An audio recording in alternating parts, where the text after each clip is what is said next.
Hi, I'm Adam Summer. You're listening to the Yerushalmi Talk podcast with the support of the Yeshivat Devar Yerushalayim in Har Nof, Jerusalem.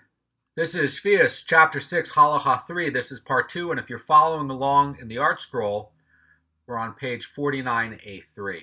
Now, yesterday we were talking about onions, and there's some things that are going to be different with Sheviis, different with onions than other plants, and different with Sheviis versus other things. So, for instance, Sheviis has a rule called Beur, and that means that when it's no longer in the field, whatever you have stored up in the house, you have to destroy, you have to dispose of it. Either, and this is a maloket, either you take it out and you have to destroy it, or you take it out and leave it as hefker. But the idea is that you have this Beur period. Now, that's something that's unique in the halacha. And if you're looking at Meiser Sheni, or you're looking at Tevel and things like that, they don't have implicit inside of it this concept of Beur. Now, something that you might have that is Tevel might be subject to Beur, right? But implicit in Sheviis is this idea that once you hit a certain time, it's no longer in a field, you have to take it out. Another thing that is different with onions that we learned about yesterday was that there's two parts to the onions. There's the greens and there's the bulb. And by the way, we learned in an earlier halacha in Sheviis that somebody can come and crush the onions. So they're going to say that they don't want to have the greens at all, and they only want to have the plant invest in making a bigger bulb. So we were learning about this where you can come and you can crush the tops and the leaves, and so that when you plant it in the ground, you'll only focus on the bulb, but you also have a case where you can have the greens and the bulb. Then you have another case coming up that we were talking about yesterday. What if you have the onion that's planted in the ground, and this is what Rabbi Zera was saying, that the majority of the onion grew before where it does not have Sheviis sanctity, and a minority of the onion grew during Sheviis sanctity. The question is this going to really make a mixture where part of this onion is going to be forbidden, because you're going to now have a part that has an increase of growth in Sheviis, and now you have a part that does not have an increase of growth during Sheviis, and is that going to come to nullify the onion? So that's really what we're going to be getting at today. Now, the Gemara is going to come up with an ancient brisa from Rabbi Shimon that's going to talk about this, and there's a brisa that's going to contradict the ruling of Rabbi La and Rabbi Imi in this Gemara. That's what it says, and this is talking about the position of Rabbi La and Rabbi Imi, who's saying that the 8th year growth does not nullify the forbidden Sheviis root. In other words, that if you have a case where there's an onion that grew in the 7th year, and then even if you have a majority of the growth occurring in the 8th year, that this does not nullify the fact that this has Sheviis sanctity. That's the idea of Rabbi La and Rabbi Imi. So it was taught in a brisa, and this is going to again contradict their idea. And the Gemara says, this is the rule that Rabbi Shimon would say in the name of Rabbi Yeshua. Any prohibited item for which there are remedies to enable it to become permitted, for example, Tevel, Meiser Sheni, Hekdesh, and Chadash, if they become mixed together with permissible items, the sages did not assign them any measure by which they may be nullified. Rather, in a mixture in which one kind mixes with others of its own kind, the forbidden item prohibits the entire mixture in any amount. Even the smallest amount of it is going to make the entire mixture null and void. So there's a few things here. You have Chadash, and that's going to be Chadash is literally going to be new, and that's going to be the new crop that grows from any given year. And we know that you have to have the Omer first, and then, the idea is that, what if you have some of this that gets mixed up with some of the Hadash that gets hadash that gets mixed up with something that's also a grain, but it's not, right? It's not hadash. Then the idea here, according to this brisa, is that you have a problem with this mixture. Or you have tevel. Tevel, you're not allowed to eat tevel. It's untithed produce, and you have to separate trumas and meiser out of it. And there's going to also be a problem where you're gonna have like designated tithes from the tevel, and then it's going to get into a mixture of another produce that was not tithed yet. So then even in a mixture, the tevel is going to be prohibited based on a remedy to fix it. How do you fix it? And then meiser sheni, that's the second tithe, and that's going to be a case where it's going to be prohibited to eat meiser sheni outside of Jerusalem, and it can be remedied by redeeming fruits designated as meiser sheni, and this can be done if the meiser sheni fruits became mixed together with permissible produce. And how do you fix hekdesh? And there, this is basically something that's consecrated from the temple property. And the idea is that if it gets mixed together with something that's not hekdesh and ordinary, the entire mixture gets forbidden. And you can remove this prohibition by redeeming the consecrated portion of the mixture. So the idea here by Shimon Bar Yochai is that, there's going to be some action or change of circumstance that can remove a prohibition and permit the item to be used. So, in this mixed up way, you can do stuff to fix the tevel that gets mixed up, and you can fix up the meiser sheni, and there's a way to fix up the hekdesh, and there's also going to be a way to fix where you have hadash that gets mixed in with the regular older crop, and so there is a remedy that's going to allow it to become permissible for consumption, but there's going to be other problems, right? So like if you have wheat that's tevel and it's going to get mixed with wheat that's already tithed, or meiser sheni that's with meiser sheni of wheat that's with non-meiser sheni of wheat, that's something that's a kind with it's a kind, right? But the Gemara is saying, but if a mixture becomes mixed with that which is not of its kind, it prohibits the mixture in any amount sufficient to impart flavor on the mixture. So, for instance, if you mixed in some wheat and barley, now you have an issue. If there's a whole pile of grain and part of the barley is going to be chadash and part of the wheat is going to be an older crop from an older year, perhaps it's not going to be the time to have the hadash for the wheat yet. Well, and you can't pick out the grains. Well, now it's two dissimilar kinds, and now you have a problem. And the idea here is that it has to make enough to have a taste. In other words, if there's enough of this forbidden substance in the mixture that there's going to be any flavor of it at all, generally speaking, that's going to be a problem. Now, the Rosh Cirilio says that generally speaking, this is a ratio of 1 part in 60, but most foods, the flavor in the minority of a substance in the mixture can be detected, up to 1 part in 60. So that's going to be a basis for this. So the Gemara is going to continue, and it's going to say, and any forbidden item for which there are no remedies that would enable it to become permitted, for example, truma, challah, orla, and kalayim, if they become mixed together with permissible items, the sages assign them a mixture by which they can be nullified.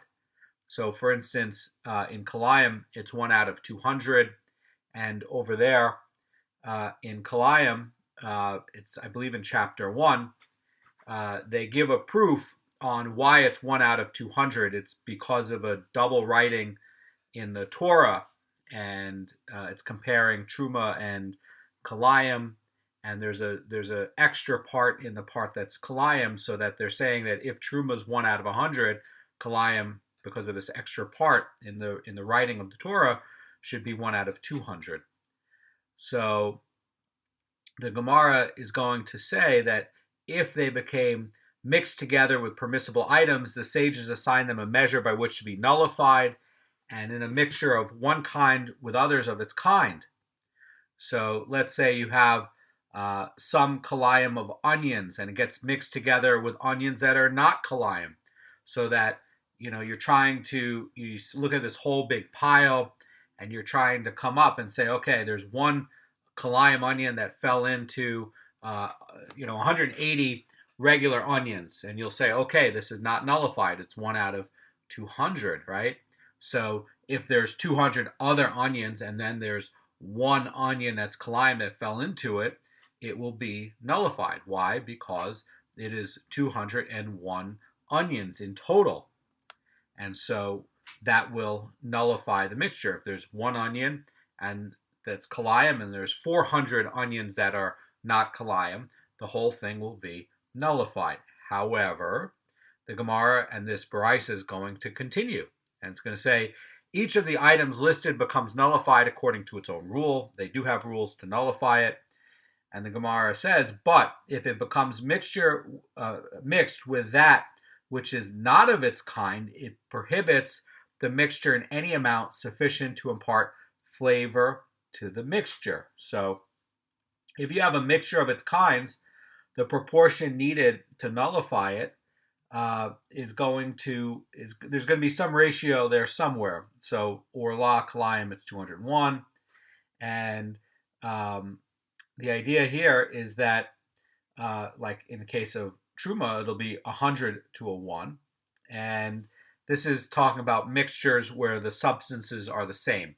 Okay, but if you have something that it's not going to be the same, then it doesn't get nullified. And that's going to be the issue. Now, the rabbis replied to Rabbi Shimon in this Beraisa, and this is a debate Tanaim about this. This is a basic theological idea about nullifications of mixtures, because it does happen. So the Gemara says, but produce of the Sheviis year indeed has no remedy to permit it. And the idea is that saying, wait a second, produce and gross of Sheviis is not going to, is going to be subject to the law of Beur, and these other things like Hadash or Orla or Kalayim, these are not subject to Orla. Truma does, or not to Orla, to Beur. Truma does not have Beur. And the idea is that you have this law of Beur that's different from all of these other cases. And that means that you have to take this produce out at a certain time and destroy it. And the idea is that, you have to take it out and leave it available to animals or whatever. So because you have this intrinsic law within the produce itself during Sheviis, it means that once it gets mixed up, that you can't fix it. That there's no way to fix it, because part of it has inside of it a law that it has to be destroyed. And so you can't figure out which part of the pile is going to really be Sheviis. Now, we covered this concept in Masechet Peah, and the idea goes like this, right? So you have a pile of grain over there in Masechet Peah, and you have one leket of Peah, that's halachic Peah, that's Doraita Peah, that falls into a pile of wheat, and it's a giant pile of wheat. And, the question is, what do you do with it? And it's a big problem, because this one piece of leket, you can't just take out any piece of grain and hand it to a poor person, because it's not leket. And the Torah says, no, this has the status of leket, and you have to fix it in a way that you're giving something that has a status of leket. So just to come and say, okay, I'm going to take this ear of grain and hand it to the poor person doesn't fix it, because now you've really given out something that was not separated with tithes. And so there's a very complicated procedure that comes along where they have to take out 3 ears of grain for every 1 ear that falls in, and they have to rectify one, then rectify a second, in order that the mathematical amount comes up, and then say, okay, this one here, this third one is the leket, and that's yours.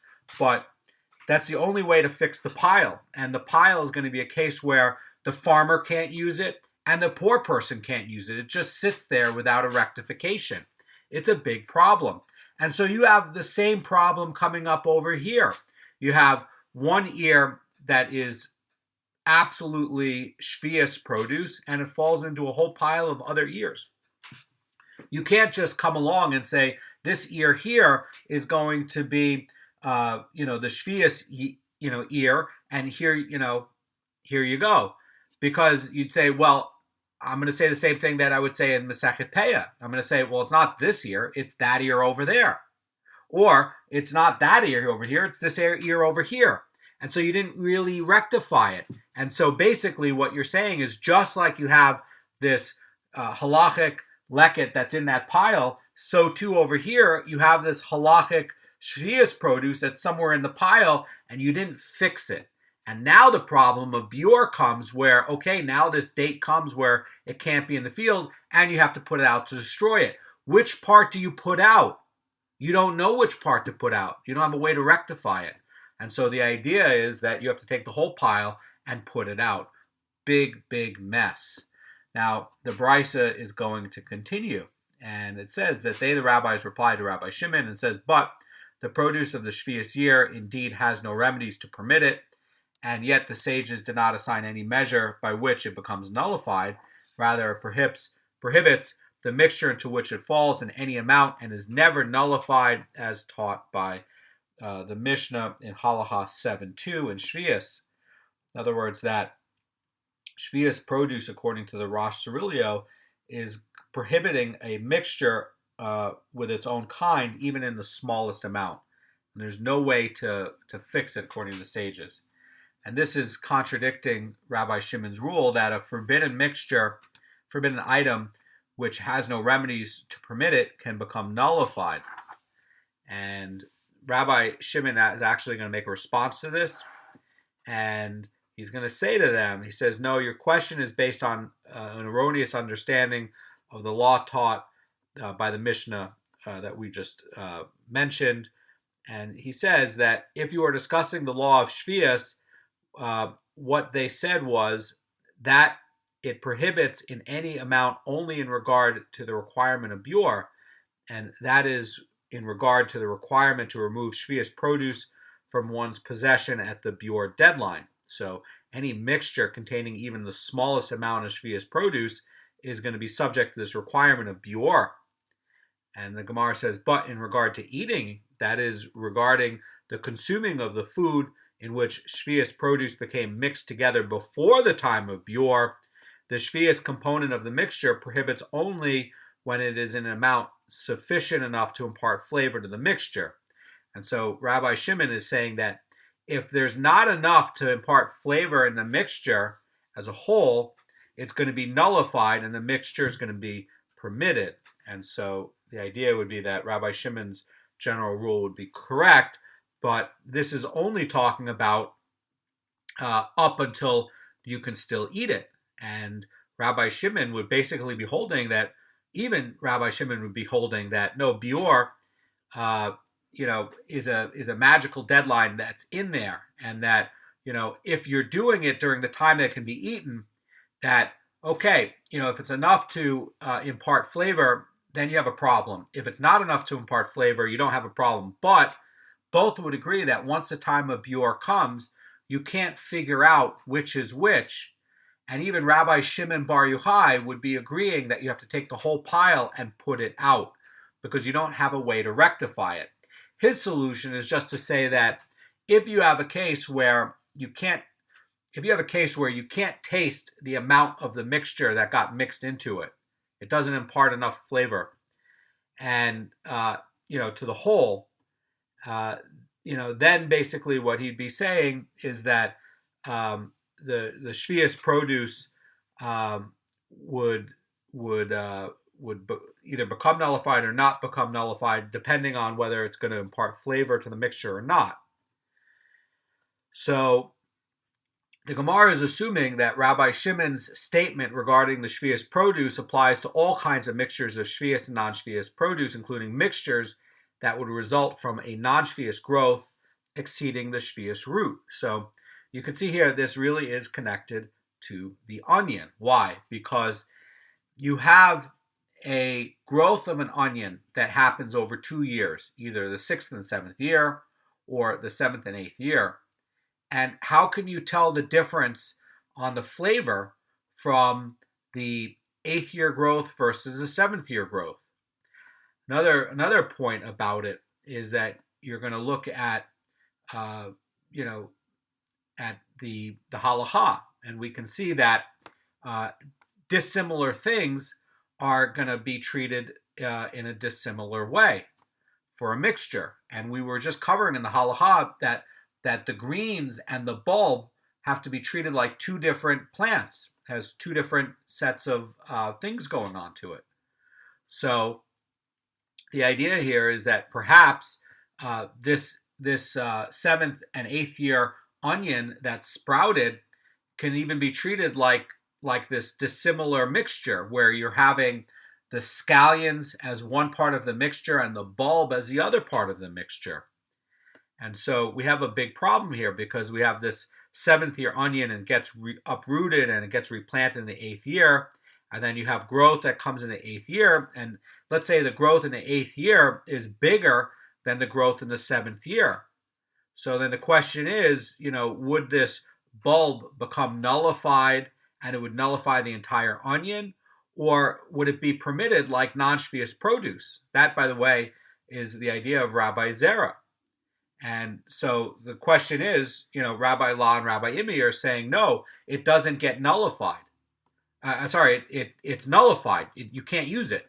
And Rabbi Zera is saying, wait a second, but if the majority of it grew in the non-Sheviis year, then really, you could say that the bulb is really going to nullify the smaller part of the bulb, and you can't discern the difference in the taste. And there's going to be another problem that comes up with Rabbi Zera's point, though. You would say, wait a second, but what about the greens? What about the greens? Because the greens are treated like a different part of the onion in the halacha. So you'd say, no, this is really like a dissimilar mixture.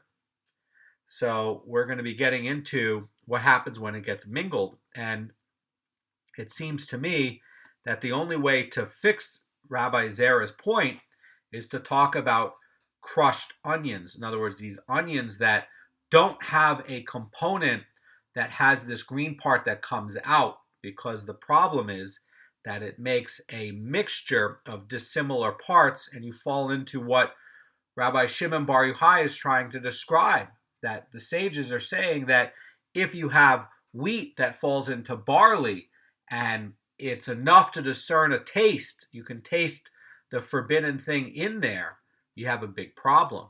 And so they would be saying too, if you have these greens and it's basically mixed up with this other portion of it, which is going to be the onion, you have a problem. But in the crushed onion, where they're going to be crushing the part so the plant doesn't grow a sprout, and you're only caring about the bulb to grow, then perhaps Rabbi Zera's point is really like what Rabbi Shimon Bar Yochai is saying, because he'd be saying, wait a second, there is no green in the crushed onion. There's only the bulb, and you've designed it that way. You've taken this action only to get bigger bulbs. And you're saying that no, the permitted year's growth is bigger than the Sheviis year's growth. And because of that, it's going to be a mixture of the same kind of thing. And you're going to have more of this than more of that. And that would make it permitted in the way of Shimon Bar Yochai. And then you wouldn't have to worry about, or you might not have to worry about a Beur component, but you still might have to. That's going to be another question. So the Gemara is going to look at how Rabbi La and Rabbi Imi are going to look at this Baraisa and how Shimon Bar Yochai is talking about it. The Gemara continues and says, what does Rabbi La and Rabbi Imi do with the explanation of Rabbi Shimon? And the Gemara says that they interpret it by applying to mixtures of mingled items. In other words, mixtures consisting of Sheviis produce that became mixed together with other food items that are not going to be Sheviis, or other items that so like for instance, says Rosh Hashanah, like you take a cooked dish and you have some that are going to be, Sheviis items in there, okay, and you can't recognize each part of a cooked dish. And Rosh Hashanah is saying that if you have a Sheviis onion and it becomes mixed together with other kinds of non-Sheviis food, it would generally be recognizable about which is which and not be subject to nullification. But if it becomes mixed together with other non-Sheviis onions, it would not be subject to the measure of imparting flavor. And so, you have this issue of what happens if you have a dissimilar thing, like you're cooking a dish and now you've added onion into it, but that's going to be Sheviis and the rest is not going to be Sheviis. Well, this entire mixture of food is going to have an onion taste to it. And so that's going to be an issue. But if you have only onions and there's one onion that's mixed in, and you're not going to be able to tell the difference in the cooked dish of only onions, that this one is going to be Sheviis and that one is not going to be Sheviis. I still want to point out that you still have the problem lingering all about where, what the rabbi said and what, I think what Shimon Bar Yochai would accept, which is that, you have Beur, and that's going to prohibit in any amount, so that, once the requirement to remove Sheviis produce comes into case, then once the requirement to remove, Sheviis produce comes in, you have to get rid of the whole thing. So in the case that the Rosh Hashanah is talking about, where you're having this cooked food, that's going to be before the time of Beur. But once you have the time of Beur, you have to take the whole cooked food and you have to put it out. You're not allowed to have it. You're not allowed to have a mixture in any kind, and there's no way to fix it. That's what's going on here. So the Gemara is going to continue. It's going to say, but in a mixture that results from growth, that is where a Sheviis root has a non-Sheviis growth that exceeds the size, Rabbi Shimon Bar Yochai does not say that the growths nullify the forbidden root, because it is a stringency of growths that they cannot nullify the root. So since you have a permitted item in this case, and is not going to be an outgrowth of the forbidden onion, it can nullify it. All right. And so that's why, we're looking at, well, what about for these crushed onions? Because, it's not going to have this forbidden part to it. There's only going to be one part. And so the growths themselves are going to emerge from a forbidden root, and the root is going to be more significant. And the idea is, it's not going to be able to nullify it. So the Rosh Hashanah says about this that since the growths are going to emerge from a root, the root is seen as the main part of the plant. So he's saying that logic would dictate that the growth out of it should not be able to nullify it, at least where the growth in the root is going to be forbidden. So according to Rabbi La and Rabbi Imi, they're saying that Rabbi Shimon Bar Yochai does not refer to a case of growths because growths are subject to a consideration that does not apply to ordinary mixtures, and basically that growths are inherently incapable of nullifying the root. So again, we come up to this case of, are you going to look at the growths as a separate part of the plant, as a separate halachic thing? And what Rabbi La and Rabbi Imi are saying, that no, the outgrowth is actually just subordinate. What you really care about is going to be the bulb. And so that, if the bulb got bigger, like in the case of this Mishnah, where, you have these like very green leaves now and this bigger bulb that's going to be in there, it's going to be hard to like pull out these leaves, the bulb, and you have to pull by the leaves to get these bulbs out. And really what they're saying is that, look, these scallions are subordinate. What you really care about is the onion, and you can't look at it in terms of, the whole thing being nullified, because what they would say is that the onion already was nullified. It already is prohibited. And the outgrowth is going to be prohibited as well. So that's how they're treating all of this in terms of mixture. So now the Gemara is going to bring support of how Rabbi La and Rabbi Imi are going to be treating growths differently. And again, the focus is going to be, what about the scallions that come out of the root? What do we do with that? Okay. And Rabbi Zera says in the name of Rabbi Yonasan that an onion of kalayim of the vineyard, that one plucked from the vineyard and then planted again elsewhere where it continued to develop and produce new growths, even if it increased a lot, that is, even if it grew enough in the new location to nullify the kalayim part, the onion is still forbidden because permissible growths do not nullify a forbidden root.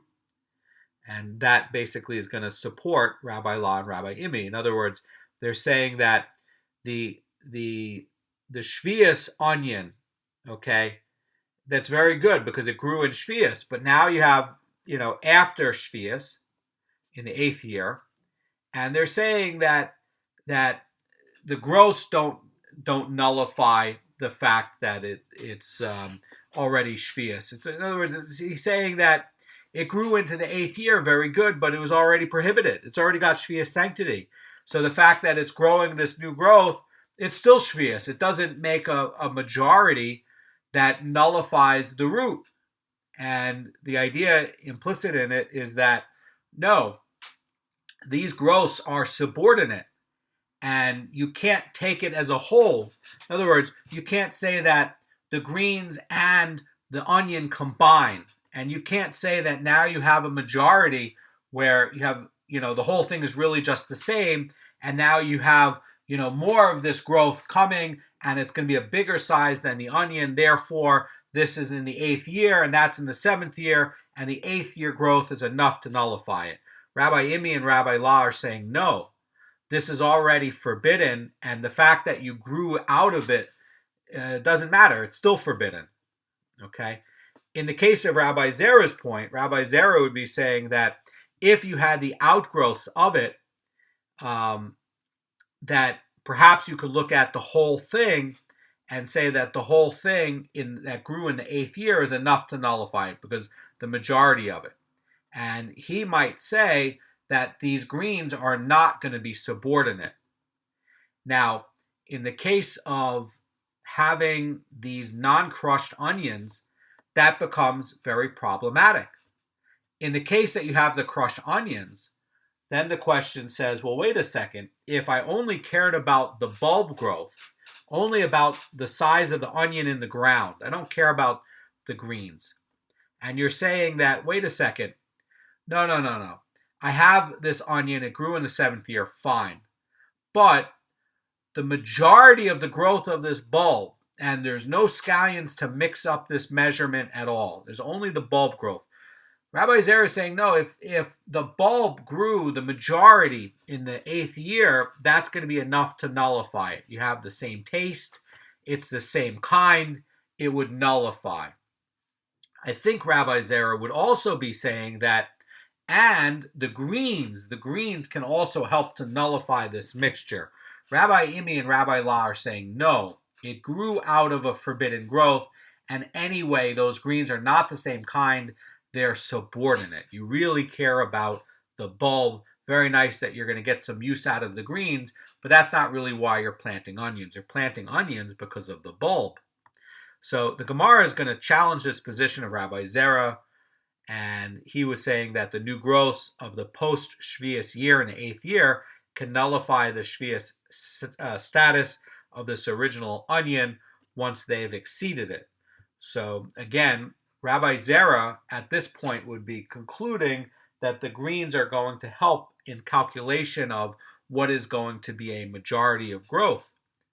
So the Mishnah contradicts the view of Rabbi Zera, says this Gemara, for we have learned in a Mishnah, the growths of Truma are treated as Truma, and the growths of their growths are treated as Hulin. This, by the way, is in Trumos 9:4. Also, it's going to be in Halacha 9.2. So the idea here is that if you're taking truma, it's actually like actual truma. It's already been separated out, okay? And he doesn't give it to the Kohen. He goes and he plants it.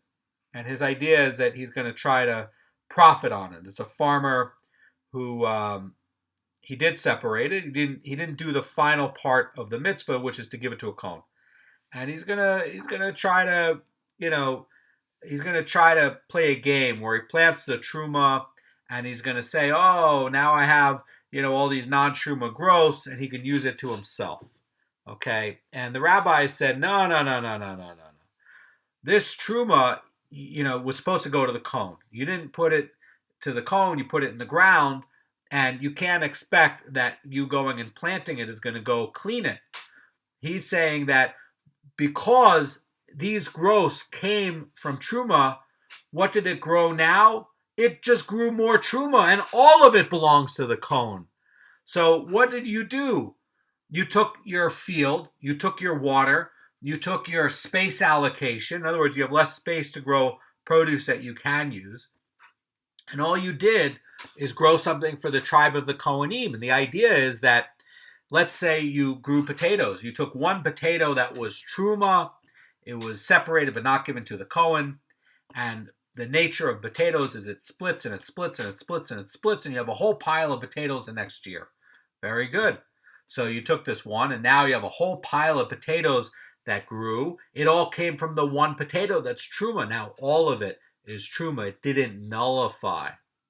So the Mishnah is going to list several forbidden items from which the law derives from truma. It says, but with tevel and the Gemara and Meiser Rishon, whose trumas Meiser has not yet been separated, and the aftergrowths of Sheviis and truma from the outside of the land, and meduma, that's a mixture of chulin and truma, by the way, and Beurim, and even their growths are considered chulin. And it was taught concerning this in a subsequent Mishnah that in what cases it's said that the growths of tevel, Meiser Rishon, sifachim, truma from outside of the land, and meduma and Beurim are treated as chulin and are permitted. And the Gemara says, in a case of a species whose seed decomposes in the ground after it's planted.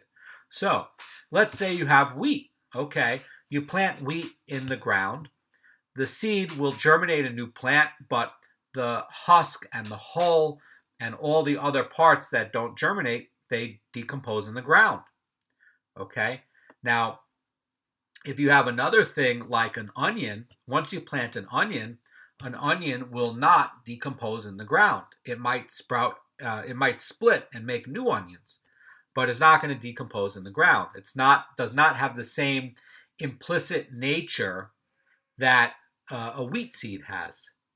So the Gemara continues, says, but in a case of a species whose seed does not decompose when it is planted, even the growths of the growths are forbidden.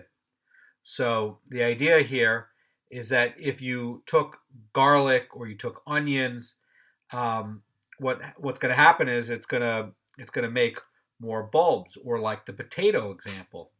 And so the idea is that what you've done is you've taken a potato that by its nature splits up, and an onion can do that as well. And now you have the original part in there somewhere, and now you have these other parts that split off from it, and the seed doesn't decompose in the ground, it's still there. So when you go and you harvest the whole thing, you have a mixture that you can't fix. And so this farmer who didn't want to do it the way he was supposed to do it, where he just gave it to a Kohen, inside of there, he has a mixture that can't be rectified, because you can't figure out and say, oh, well, I mean, basically the point is that there's no way to rectify it because what split from it, right? There was nothing that cleaned it. There's nothing that cleaned the obligation. So he can't use any of it. He can't take any part of the onion because the 500th potato in that pile came from that first potato in the pile. And the second potato and the third potato is the same as the first potato. It all split off from the first potato, and the first potato was forbidden. So you see this idea that comes about also with mamzeres, right? Mamzeres, the second generation of the mamzer can't marry into the Jewish nation. The third generation of the mamzer can't marry into the Jewish nation. The fourth generation can't, up to 10th generation. And there's a Gemara in the Yerushalmi and Yevamos that says that by that time, Hashem kills off the line anyway. And so they're saying that it's very nice to say it by 10, because by the 10th generation, they never got cleaned. And anyway, Hashem finishes off that line because Hashem does not like mamzeres and does not want this pollution. And so you see this coming about in other cases as well. So the Gemara is going to go on to list onions among the items whose seed does not decompose when it gets planted. And the Mishnah is teaching that onions of Sheviis and the sefachin of the Mishnah do not become permitted by their growth. So the idea is that this would seem to contradict what Rabbi Zera is saying. He's saying that, Rabbi Zera is saying that if you have an onion from Sheviis, it gets uprooted and it gets replanted in the 8th year, it would become allowed once the growth of the 8th year becomes the majority, and it's going to exceed the original onion's size. Now, the Gemara is going to explain Rabbi Zera's view about this. And Rabbi Zera says, what does Rabbi Zera do with this Mishnah? How does he reconcile it with this ruling? So it seems like Rabbi Imi and Rabbi La really finished off this argument. But what does Rabbi Zera do? Rabbi Zera is not done yet. And he interprets the Mishnah's ruling concerning the sefachim of Sheviis to refer to the sanctity of Sheviis with regards to Beur. In other words, what he's saying, when you're looking at the onion at the time of Beur, since Beur is a prohibition and there is a remedy, you can declare it ownerless. He's saying that the Sheviis root of the onion cannot be nullified. Consequently, even the growth of the growth is still going to be subject to the law of Beur. So he's saying in there that somewhere in there, Beur is still required. And he might be saying something like what Shimon Bar Yochai is saying like, look, we're just talking about in the time for eating. We're not talking about in the time where you have to leave it out to the field or you have to put it out to be destroyed.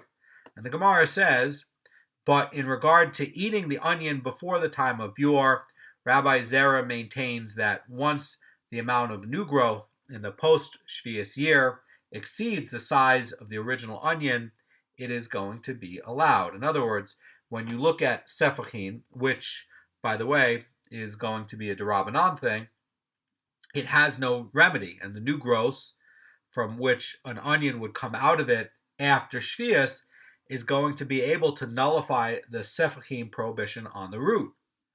And since, we're talking here about nullification before the time of Beur, in other words, while you can still eat it, with regards to the onion that was replanted after Sheviis, we may say that we're still talking about Sheviis year onions still available in the fields for onions.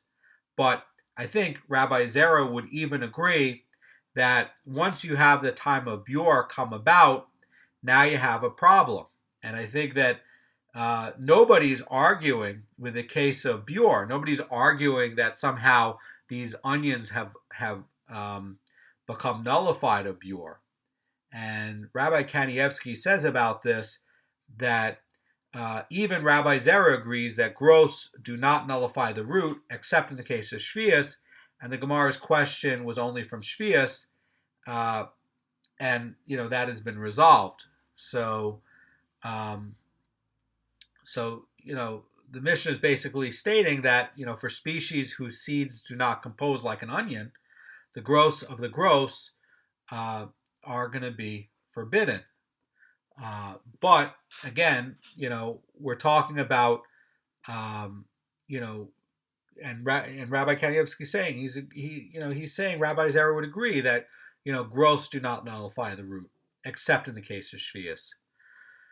So the Gemara is going to continue, and the Gemara is going to say an incident in connection with the dispute between Rabbi Zera and Rabbi La and Rabbi Imi. And Rabbi Abahu goes up to Arbel, and where he was received as a guest by Rabbi Abba bar Binyamin.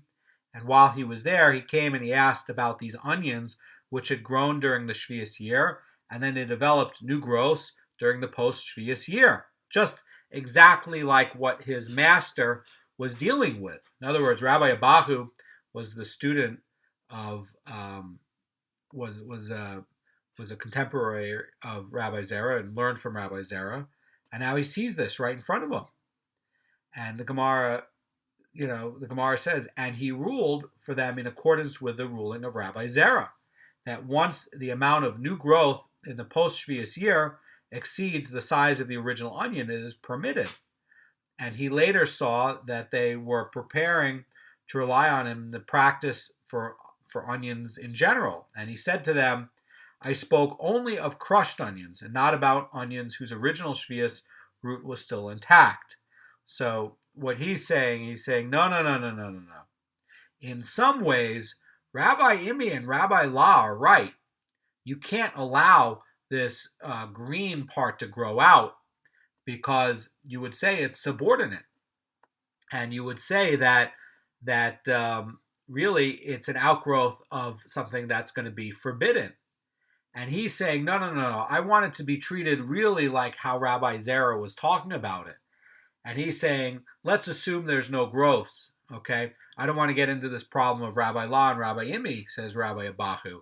And he says, let's just take only the bulb size, really the amet of what Rabbi Zera is saying. And he's saying that, look, if the size of the bulb grew in a majority way, the majority of this bulb grew in the 8th year, and only a minority of this grew in the 6th year, and there's no outgrowths. There's nothing to mess up this calculation and to get into all these problems of what Rabbi La and Rabbi Imi are talking about. And it's only the exactly pure to what Rabbi Zera is saying, where he's saying that you crushed it. And because you crushed it, there are no green parts that grow out.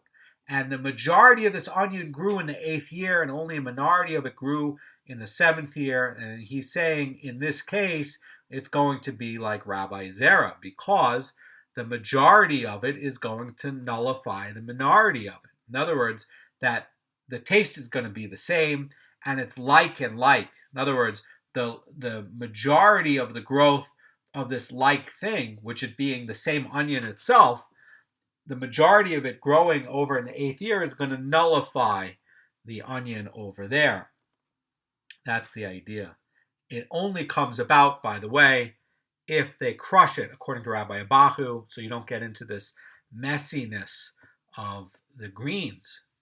So there's a different understanding of this onion incident, and Rabbi Yudah ben Pazi says, I know the beginning and the end of this ruling, but what really happened was that Rabbi Abahu originally ruled in accordance with Rabbi Zera that the growths of the replanted onion nullify and permit its root. However, when he heard that Rabbi La and Rabbi Zera disagreed with Rabbi Zera, he backed away from Rabbi Zera's leniency, and he ruled that the 8th year growths permit the onion only if they were first crushed. So this addendum by Rabbi Yudah ben Pazi is explaining this incident. He's saying that, wait a second, Rabbi Imi and Rabbi La have a good point. And the way to make sure that we don't get into all of the arguments that are very good arguments that they're bringing up about that this is now something that's coming from a forbidden produce. In other words, just like in the case of the farmer planting the potato, and that the 500th potato is going to be the same as the first potato, he's saying, let's just take a case where there's no extra subordinate growths at all. Okay, it just doesn't exist. And you're only talking about what Rabbi Zera talked about with the bulb, where the majority of only the bulb grew in the 8th year and the minority grew in the 7th year, and then Rabbi Abahu allowed it.